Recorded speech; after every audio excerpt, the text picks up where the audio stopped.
These are not my work sandals, but at work we got these identical ESD sandals that are hard to tell apart. So I created these silly tags that you can put on any kind of straps because I made the model parametric. So yeah, let's see how I did that. So this time I'm using this comically sized cursor. I hope you will see it better than before. Let's start off by creating a variable set to be able to create parametric objects. Let's call the first variable strap thickness, and we can rename the whole variable set to just vars to make it quicker to type. So here we can put in 2.4 millimeters, which is the thickness that I measured. Let's add strap length. And strap width. Length is 80 millimeters in my case, and width is 24.5. Like that. Now we can create a body for the strap, which we will be using as a mock-up to build our tag around. So let's create a sketch. And the strap is just a simple rectangle. We'll make sure to center it. And here, when we add the dimensions, we'll press the equal sign and then type vars like this. Or so I thought. Here we go, strap width. Like that. And then strap length, equal sign.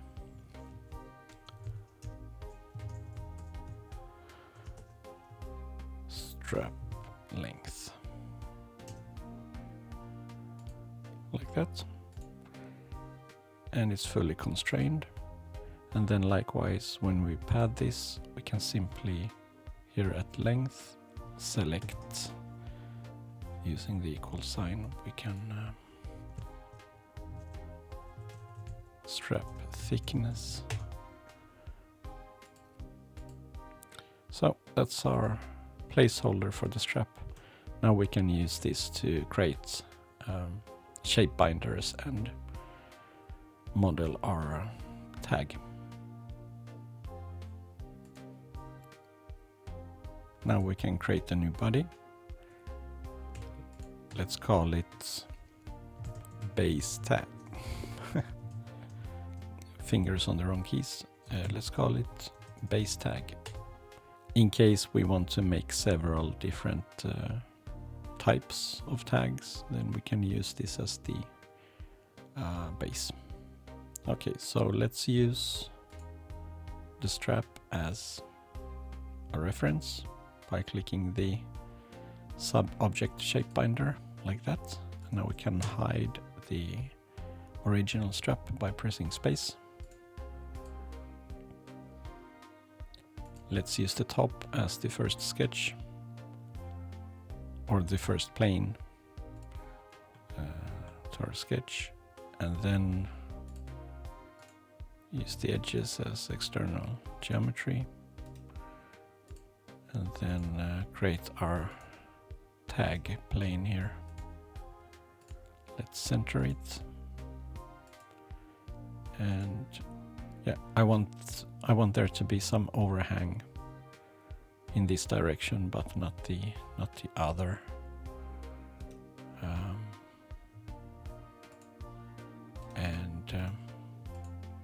I think maybe 3 millimeters is enough.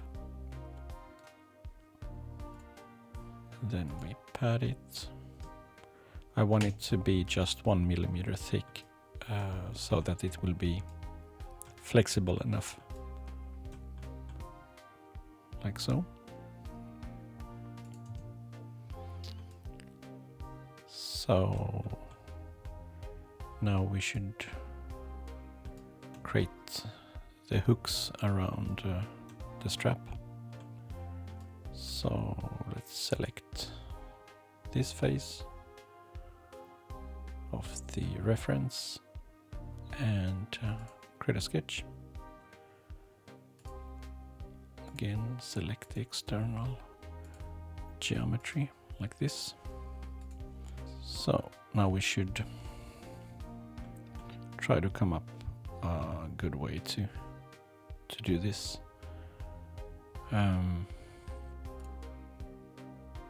At least it should go around the strap like this, and then somehow hook up to the tag. So maybe something like this. This should be vertical, and these should be connected like that. And then we want some kind of a hook here as well. If we do it straight like this, then I'm a bit concerned that it will break off easier. And if we make a bend here, I'm hoping that it will be more flexible. Can we use an arc here somehow? How to?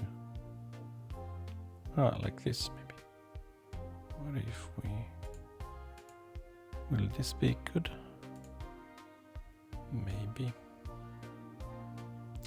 I'm a bit concerned what happens when we are parametrically making these things bigger or smaller. I think this sketch will be pretty screwed up. So at least we know that we want a specific thickness all the time. So let's make it maybe 1 millimeter thick.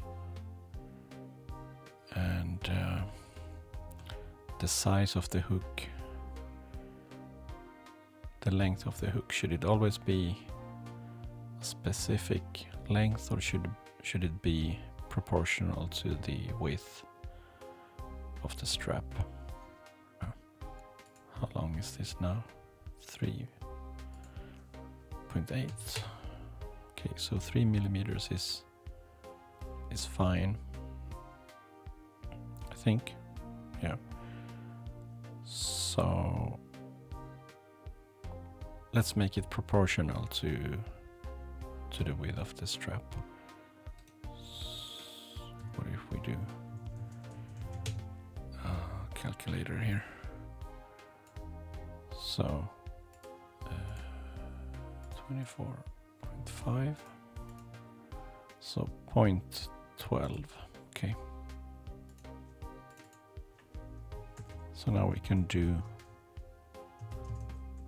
times 0.122, right? Yeah, it says result 2.99. So there we go.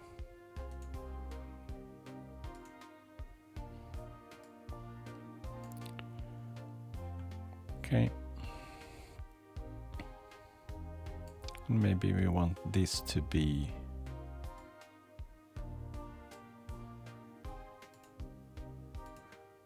always half of whatever this thickness is. So like that. Okay, now pretty much everything is green. And then this.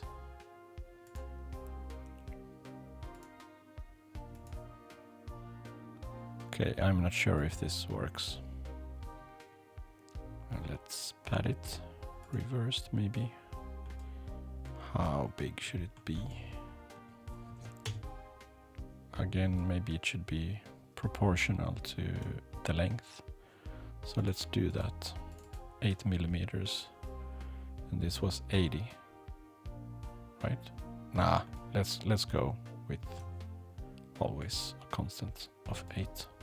And we probably want to fillet the corners, and I think this will be problematic now when we have this shape here. So maybe we should move the sketch a bit inwards.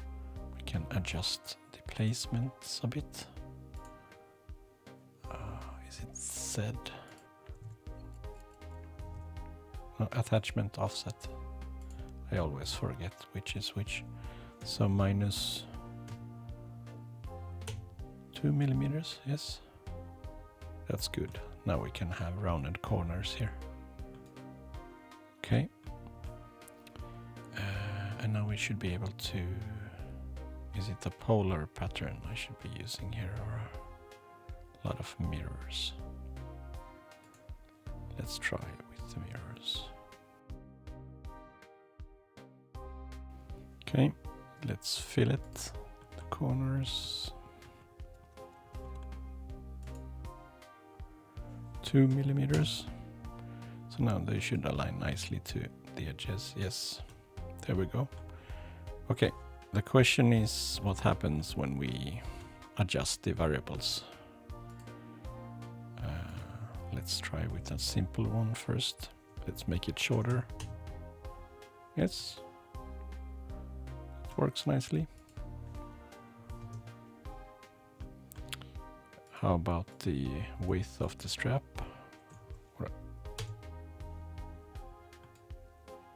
Yes.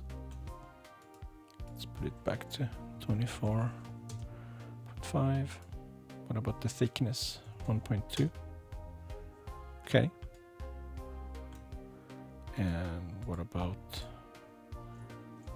3 millimeters? Yeah, okay. Yeah, it works. Printing this obviously will be printing with this face down, which means that the print lines will go in this direction, making these hooks a bit fragile. So I was actually thinking about making this whole thing in 2 pieces, where these hooks would be a single piece, and then you would take the tag and somehow slide it into place. But we'll try doing it this way and redo it if need be. Okay, so now we have the base tag. So now we can click the clone button here, and this way we have possibilities to make different changes. Let's say, let's call this heart tag. So now we can create a new sketch. Oops. Oh, it wasn't selected. There we go. You need to make sure that it's in bold. So now we can make a new sketch here, and we could... how do you make a heart?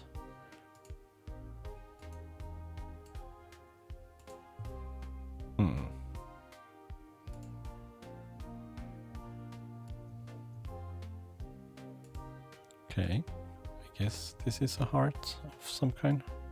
Yeah, I don't know. So we could make a small pocket here, maybe. 0.2.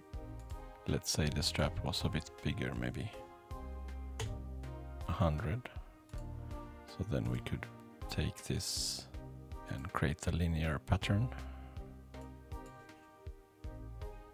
30. Like that.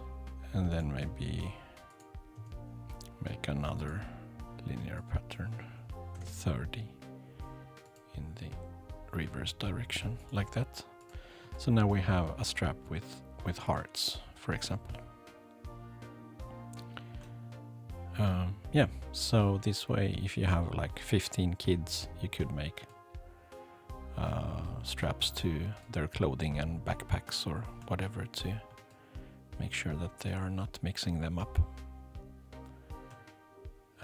in my case, I think I'm just gonna add a text to the basic one using my slicer and be done with it.